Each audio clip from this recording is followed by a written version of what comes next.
ఈశాన్య రాష్ట్రం అస్సాంలో భారీ వర్షాలు కురుస్తున్నాయి. ఎడతెరిపి లేకుండా కురుస్తున్న కుండపోత వానలతో జనజీవనం స్తంభించింది. గువాహటి సహా లఖింపూర్, దిబ్రూగఢ్, దర్రంగ్, ఉదల్గురి జిల్లాల్లో గాలివాన బీభత్సం సృష్టిస్తుంది. ముంపు ప్రాంతాల్లో సహాయక చర్యలను వేగవంతం చేసింది ప్రభుత్వం. అయితే మే 7 వరకు రాష్ట్ర వ్యాప్తంగా భారీ నుంచి అతి భారీ వర్షాలు కురుస్తాయని పేర్కొంది ఐఎండీ. లోతట్టు ప్రాంతాల ప్రజలు అప్రమత్తంగా ఉండాలని సూచించింది.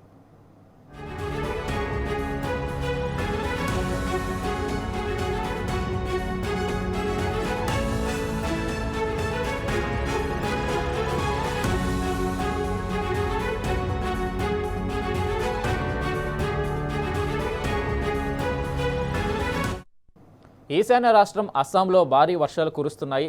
ఎడతెరిపి లేకుండా కురుస్తున్న కుండపోత వానలతో జనజీవనం స్తంభించింది. గువాహటి సహా లఖింపూర్, దిబ్రూగఢ్, దర్రంగ్, ఉదల్గురి జిల్లాల్లో గాలివాన బీభత్సం సృష్టిస్తుంది.